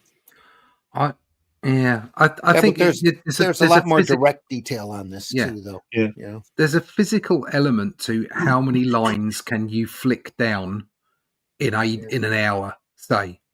Yeah. But I think there's a lot to be said for, like, you look at how quickly, like people like Buscema or Kirby or whatever, how quickly they worked. They can only put down the same number of lines physically, if you're just talking about physically, that you or I can, that anybody can. Okay, just drawing lines. But the confidence and the skill level at the point that they are means that they can put them down in the appropriate way as quickly as somebody who's just drawing lines. Mm-hmm. And that's where the speed comes from. Like anybody can put lines down, one after the other. But the fact that these guys are so good and so experienced and so settled into their styles that they know exactly what's going to come out on the page. It lends to the speed. It lends to that speed. I think what you said with experience is really the key. Experience leads to self-confidence, especially when using the tool of your choice and being able to lay those lines down. And you get into a flow. I think these guys get into a flow that they can put down lines that create this kind of beautiful work at the same speed as somebody who's literally just drawing line after line after line. But if you ask the person who's drawing line after line after line to do the same thing, they would take days doing it because they'd be thinking about where each line went. Whereas these guys are they know where they're going to put the lines. It just happens. Yeah. That's what makes them as amazing as they are. I think the fact that they could knock this stuff out and it'd be profitable. Yeah. To me, amazing. Inking wise, looking at this panel, you see some of that science fiction Moebius coming through here. Yeah. It looks different there. Yeah. I remember reading about Don Lawrence, the British artist who drew The Rise and Fall of the Trigon Empire. Mm-hmm. And he would get a full script, and he would, and generally I think it's about, about 6 panels a page or something, 7 panels a page. And he would sort of half design the page, determine which was the best shot to draw and all that kind of thing. And then he would write next to the panel in pencil, he would write an hour for that panel. Oh, wow. And then 30 minutes for that one, 15 for that, 25 for that. And he used to stick to that. And this is partly what I was saying the other week to Luke about this, this famed undo button on your computer drawing. You've got to get it right. You just got to get it down the first time. Yeah. If you can undo, you're going to be undoing forever. Or if not, and the word you're using there, Glenn, is right, not perfect. Yeah. Yeah. Mm-hmm. So you've got to move on. You've got that's the drawing I've done. That's the best one I can do. On to the next one. I've not got time to redo it. Yeah. Yeah. Look at the way he's changed the way he's working with his brush. So what we were talking about, lines there. Yes. So in these panels on the far left, the first 5-6 panels, whatever it is, 5 panels. Look at the way he's using the blacks in the brushwork. And then on that last panel with the old bloke, don't tell me you love him, and the girl, just as an example of where he uses fine strokes and where it's now changed. Look at the creases on her arms, and just on the side of her breast there. They're thick lines. He's just gone blop, blop, blop, as well as the fine lines, say, in the hair and the little wrinkles or whatever on the guy's face. And then he's got this wonderful lighting on the top of his head. He's got shadow, and the under part of his face is lit up. That is bloody masterful. That whole sort of the way that he's doing this, just fantastic stuff. And that panel there on the right, where he's standing on the bottom, the bottom panel, that's very the science fiction Moebius again, isn't it? Yeah, it is. Yeah, it is. Yeah, that could be straight out of the other books that we've looked at. Yeah. Dodgy use of tails on the speech bubbles. Yes. Yeah. Right. Yeah. That's weird. That is weird.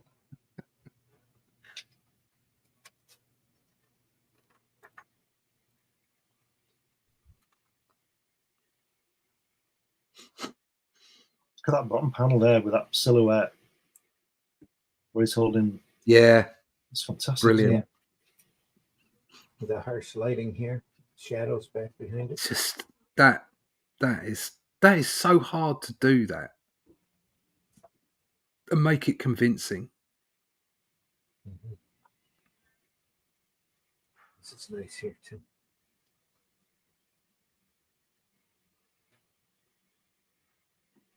Again, that bottom panel there, you can see whether the color has been put on afterwards or not.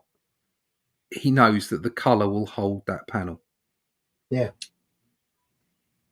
So he's thinking of when he's producing the strip, he's thinking of the whole thing while he's doing it. He's not just thinking, I'm going to do my black and white lines and let a colorist deal with it afterwards.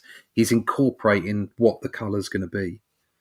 Well, he is the colorist on this, so yeah. So yeah, but I'm saying even if he was leaving that, he'd be totally aware. He's totally aware of color, which even I can say that I haven't been completely. There are times when I've drawn, and I know that there's a colorist going to go over it, and I'm like, I'll leave. I don't necessarily create an effect for the colorist to finish off. I've kind of drawn my stuff, and then the colorist does their job. Whereas that bottom panel has color right from the word go, from the point that he sketched that out as a thumbnail. Yeah, he had color in mind when he made that panel. That's what I'm saying. And yet, with there.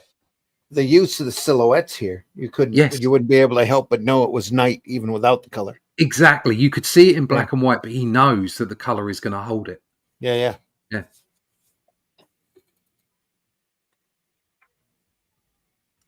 This whole book is like uber impressive. I've just bought one. But it was for a really good price. I saw a few for like 50, 60 quid, 60 pounds. But I picked one up from someone on Amazon with a used copy for 5 quid. So it probably won't be. It probably won't be the best condition, but I'll just be flicking through it anyway, so it doesn't. Yeah, just a reference book, isn't it? Yeah. I think there's a kind of omnibus edition of the Blueberry material out as well, if I'm not mistaken. I seem to remember seeing one. I think Jason Moore showed me one. Right. It looked like all 5 of the epic volumes all put together. There's loads of it in French on Amazon, brand new. Oh, yeah. Loads of it. But the one I picked up was this Chihuahua Pearl. Yeah. Chihuahua Pearl, that's it. And it was specifically that. So. Yeah, the French. And I'm pretty sure it's in English as well. Not that I'm going to read it. I'm just going to look at the pretty pictures.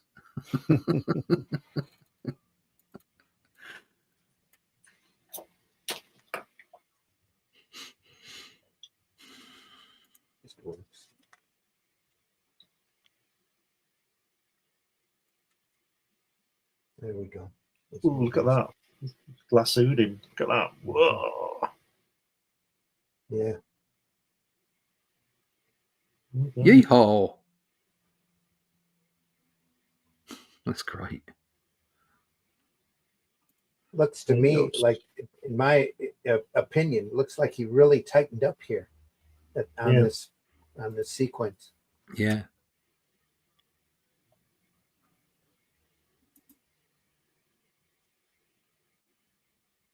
Look at the balustrade he's done where the soldiers on the planks. Look at the balustrade, the design on the wall. Yeah, the design on the wall, not just on squares. Mm-hmm. He's actually designed and he's starting to put his little pyramid things in it. Yeah.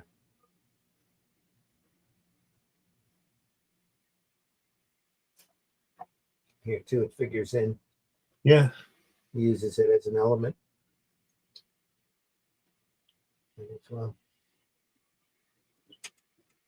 Sorry, chumps. And took it out. It's up to you now. I've done my job. Adios. What's he got on his head? Look at that. Here, sombrero. Yeah. It's very strange. There's a good example there. That the 1, 2, 3, 4, 5th panel, where he's leaning against the wall when they climb down. A very good use of perspective to show you how big that place is that they just escaped from in that little panel. You know, it's a big thing that they climbed down. Yeah. You know, he could have just done that straight on, couldn't he, against the wall? You wouldn't have seen what was going on. Levi says, I have a volume of Serpieri's Druna that's in German, but with art like that and this, does it even matter? Haha. You're right, Levi. It doesn't. That book certainly doesn't matter what language it's in. Well, it speaks one language, doesn't it? Yeah. It speaks the human language. Yeah. Wow, look at that. There's that guy again with the sombrero at the top right. Look at that in the shadow. Where they're on the, look at that. Fantastic. And then here, everybody's on the Yeah, he's on the same level, yeah. El gringo es muerto.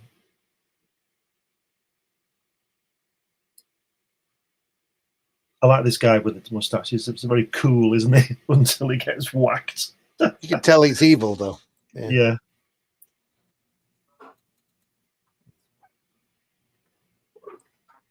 Oh. Hey, Blueberry just had enough. Very, very confident and arrogant. Yeah. Smug.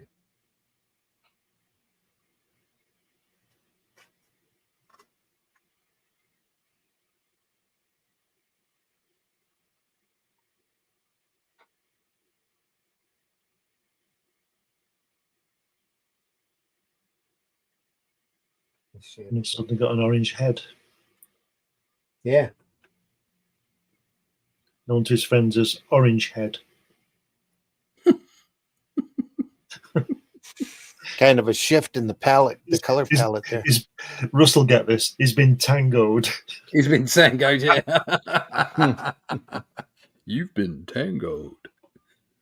They banned that, didn't they? They did ban it. When he was God help somebody got slapped in the face. Yeah. The kids were doing it at school, banging the Think of the children. Bursting their eardrums.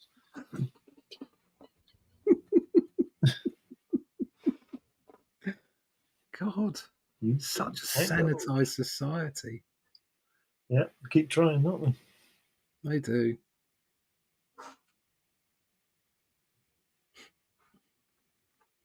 He's got a big nose. He does. Yeah. We're going to have to wrap this up soon. We're almost at the end of the book. Okay.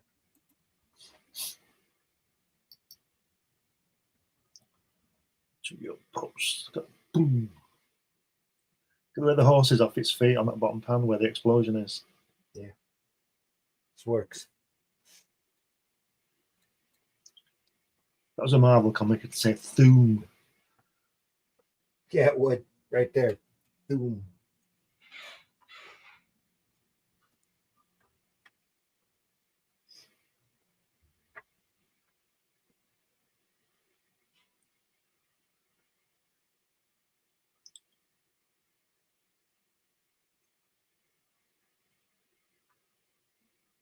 With his Gatling gun.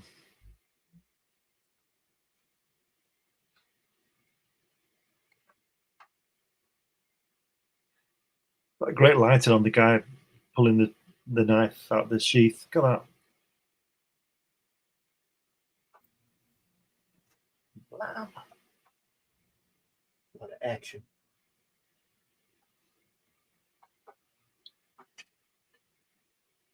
Goodbye, Mr. Blue. Blam. Ah.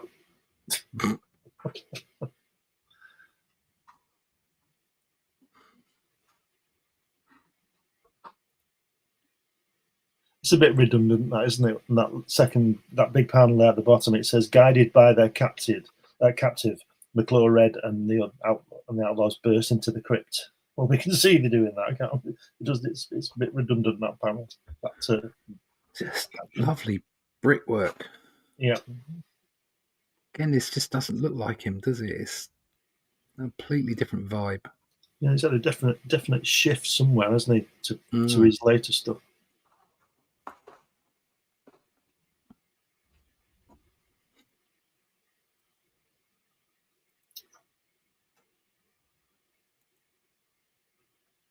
Yeah, I think a few pages back, he kind of shifted his style a little bit. Yeah. I just wonder, I don't want to malign anybody here, but it's well noted that he took recreational things, and I just wonder if that shifted his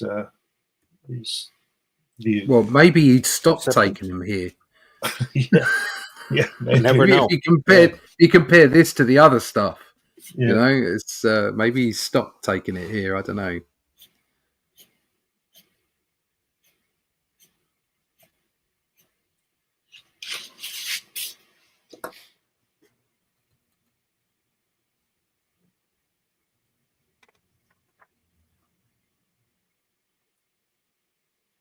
Look at that guy there, the black guy with that sort of Napoleon look.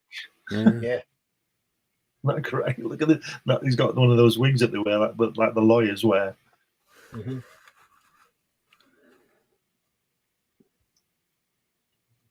Wow. It's look great.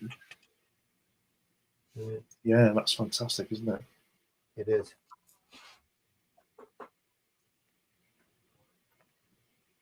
That hand's a bit dodgy, though, isn't it? Above it with a cigarette. And it's small. Yeah. That's weird, isn't it? He's got a tiny little hand. Yeah. He doesn't have a tiny hand. He's just got a great big head.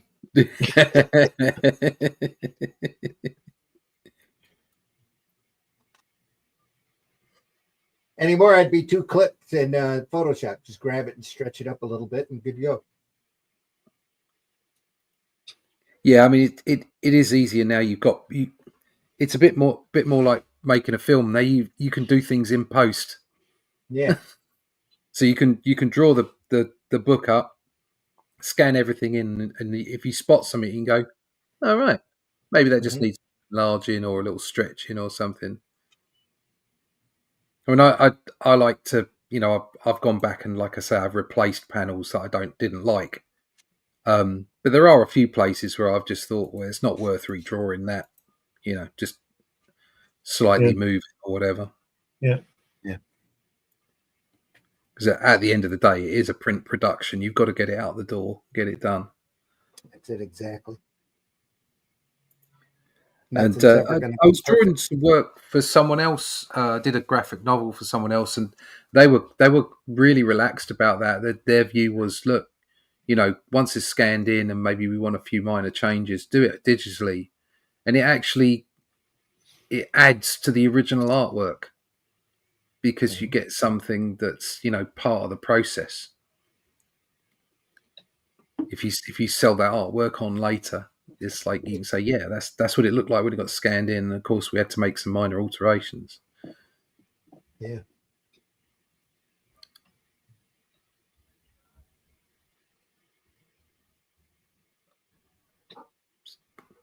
Is Speedy Gonzales in this? Arriba. Or maybe I was just thinking, this is an old coot looking dude with maybe a taco on his head, but it's a sombrero. I hate that mouth. That's a burrito. He's been eating it backwards. It's a taco. Yeah. This is a massive taco. It's like he puts it on his head, puts his massive taco on his head for the start of the week, goes out and does his job. He just takes chunks off it and eats it. So that it's like a lunch. It's like a packed lunch. And at the end of it, he's got a cap. Yeah. A tiny little cap. It's definitely the spiritual guru of the piece. Yeah. Yeah.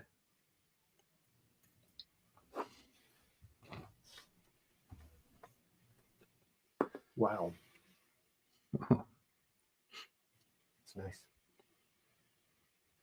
Works. Oh, she's got to be evil woman. Look at her makeup. Mm-hmm. Certainly involved story. Isn't it? Yeah. What she says, fool.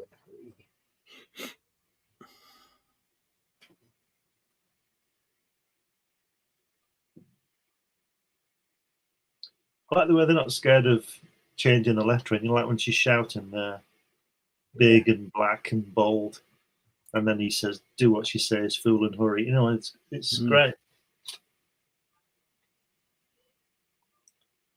Whereas in a Marvel comic, it would say the emphasis. It would be, "Do what she says, fool, and hurry," wouldn't it?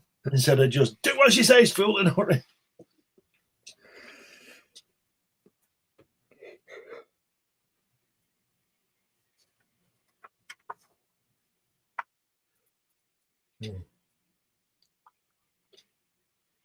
Both of those panels are great. Love it. As she left him out in the middle of nowhere. Yeah.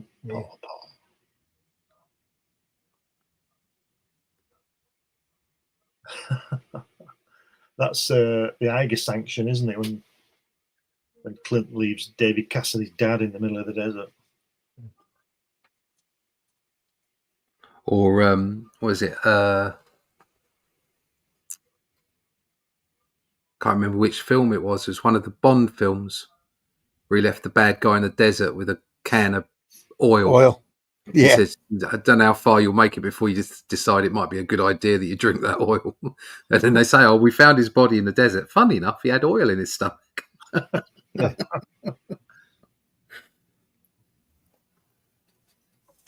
The bad guy got it.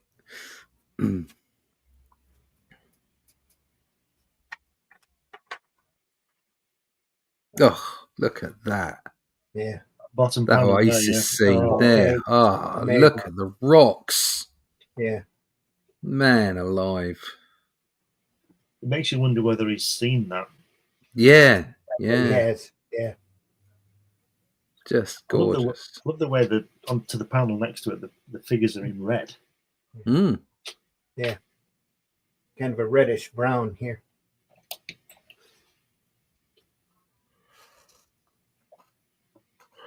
Look at that guy there, the blonde guy on the next page in the center. Looks like Kurt Cobain. Mm. Yeah. Yeah.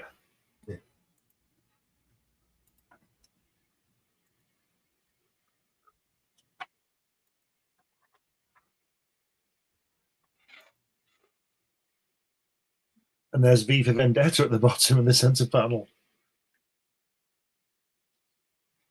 Here? Yeah. Yeah. Yeah. Wow, there's an info dump. Yeah. Oh, so that's what it's all about. Yeah. Ain't love grand? Oh, he's smiling, look. He's actually smiling. Pointing at himself. Me.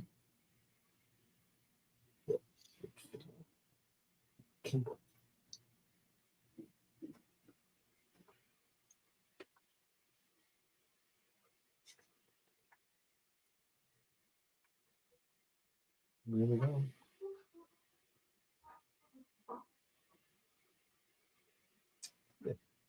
Different shading here.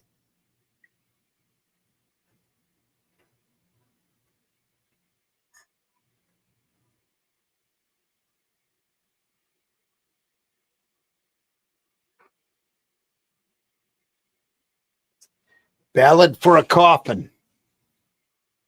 There you are. Mm. Wow. Well, That's how it. good was that? Fantastic, wasn't it? That's one of the best we've done, I think. That was fantastic. Yeah. Does that mean we're doing book 2 next week? I don't see why not. Don't see why not. Yeah. That's standard. Look at those lovely thick lines on his collar. Yeah, isn't that great? I just love I it. just this love illustration. I just love the variation of line on the whole image. Yeah. Mhm. Just fantastic. It's great the way you can't see his eyes very well because he's not afraid it's to say it. squinting. yeah, Yeah. it's lovely, isn't it? Very confident. And you're right, that sweat patch on the front of his hat and everything. Mhm. Fantastic stuff. Just nothing wrong with that, I'll tell you. No. Fantastic stuff. Blueberry 1, folks. We've been looking at Blueberry 1. Moebius. Chalier, right? Chalier. Chalier. More stuff next week.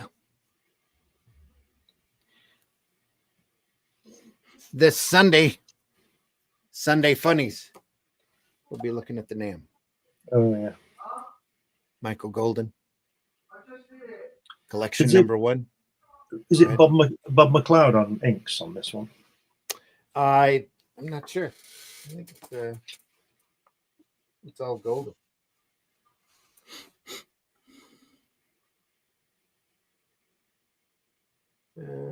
Armando Gill. All right. Armando Gill. Right. The NAM. The NAM. Sunday Funnies, 9 a.m. Eastern time, folks. Great stuff. Great discussion then. Mojo in the house. Thanks for being here, Mojo. It's looking good. Michael says, have a good day, everyone. You too, man. See you, Mike. Levi, See you later, another Mike. great show. Thank you all. Thanks, everybody, for Thanks being for here. coming. Deeply Yeah. appreciate you. See you, Levi.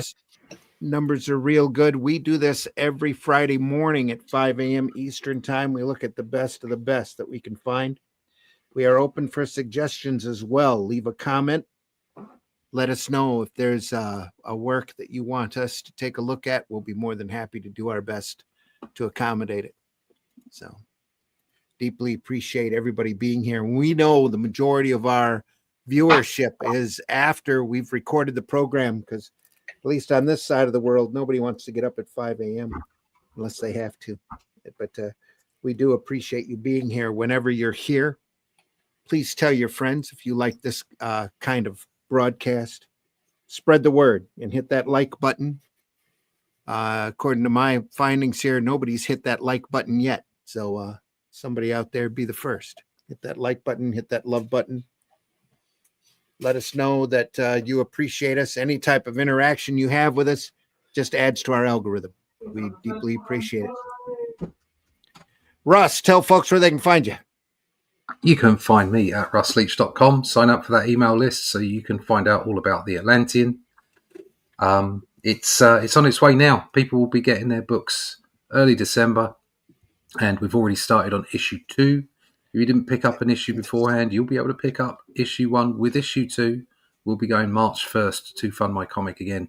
So sign up for that email list so you can keep abreast of all the information on that. That's me done. Technical issues. Randy's just sodded off somewhere. So we've got to do a dance. I've got to do a dance and have a little sing song. I could tell you about the state of crap in the UK at the moment. It's pretty awful, but there you go. What are you going to do? Just get on. Just make your stuff, make comics, be entertaining. Entertain yourself. That's always a good thing. Self-flagellation is never good. You just got to keep going, keep moving. And while people that are doing live podcasts with you remove themselves from the room and just decide to go and do something else while we're talking, you shouldn't worry too much about it. Just, let it flow, let it come out. You'll be fine. Like I said, sign up for the email list and get some more information about the Atlantean. And hopefully Randy will be back in a minute so that we don't have any awkward pauses and silences, which would be nice. No buts, no ifs. You can't say anything like that. You remember that quiz on the radio where you used to have to talk for 30 seconds without saying "and" or something like that? I can't remember what it was. Something like that. I don't. The trouble is that I've been talking for now. It must be a minute now. It feels like an hour. But I'm not going to win any prizes for this. Randy doesn't pay me anything to do this. It's awful. He keeps me shackled in this basement here. I don't know what I'm going to do. This is a cry for help.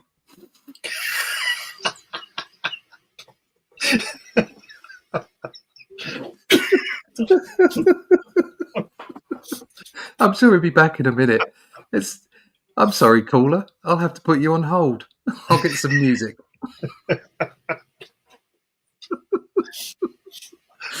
Oh dear. Where is he? I'm kind of run out of things to say now. Here you go. Buy the Shadow Kingdom. Here you go. Buy the Shadow Kingdom. You can buy it at Amazon right now. Barnes and Noble. Go over to Critical Blast. You can find it there. Buy that. Buy that. What else have I got to show you? There's all kinds of things. Oh look, you could. I don't get a lot for this, but you could get Terminus at Fenton's Green. There you go. That's quite a nice book. I did that a while ago. That's good fun. Or you could go and get Only Death Could Save Us, of course. That's over on Amazon as well. Pick a book up there. I'm kind of run out of puff now. I'm getting a bit hungry actually because it's like lunchtime here in the UK. So normally we've stopped by now and I can go and get something to eat. But such is life. What we should do is just say goodbye and turn everything off. My daughter just coming. Just turn the camera off. Just go. See you later, everyone. We're done. When Randy comes back, we'll have gone. We'll have gone. Well, I am Oh, he's back. There you go. Lost my... Don't worry, we filled the time. We didn't say anything nasty about you while you were gone. Nothing. Not a thing. We were really nice. There was no swearing. We didn't do anything to get the podcast struck or anything. So don't worry. I don't know if you can still hear me. Give me a thumbs up. Can you hear me? Yeah. Can you hear us? No, we can't. No. Can you see us? Cut the broadcast. Cut it. Can you hear me at all? Yes. Yes. I see you bobbing your heads. I don't have any hearing at all in the headphones now. So give me a thumbs up. All right, good. Glenn, tell folks how they can find you. You can find me in this asylum every week, twice a week. Other than that, if you put my name in Google, I'm sure they'll find something. I've got lots of stuff on Amazon, 12 books published, different subjects, varying things from humor to serious, very, very serious stuff, like assassinations and stuff like that. And not character assassinations. Actually, let me just say this, that it is actually 61 years today since Kennedy was shot, which my books are about. To the day, Friday, the 22nd of November. Anyway, there you go. So you can find me on Fund My Comic, where you can find Hatch and stuff like that. And yeah, just put my name in Google and something will come up. But don't believe everything you read. No, don't. Put your thumb up. Yeah, we're done. Don't. Or you could just go to. I believe my. There you go. Cut you off. Go to Amazon. That's it. Done. We're done. Right. Yeah. Go ahead.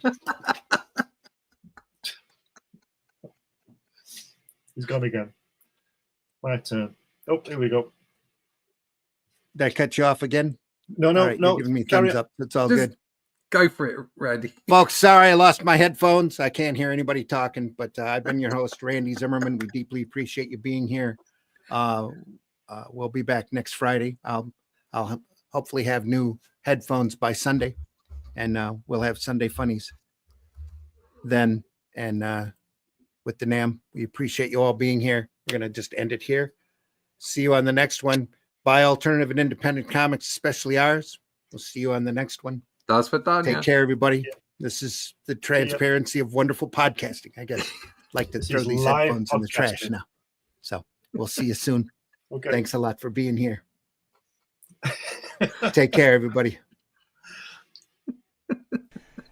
So this is the divine intervention. You could become a spiritual guru on your own, but you just have to tie your shoes and you just have to know how to eat burritos backwards.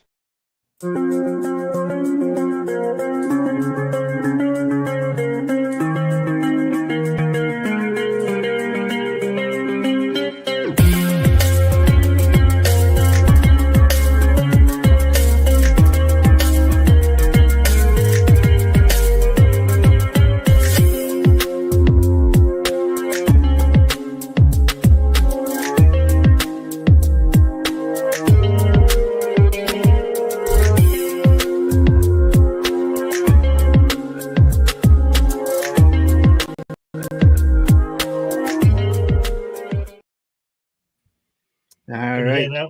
Can you hear? And we'll go here. Taste the biscuit. Taste the goodness of the biscuit. Taste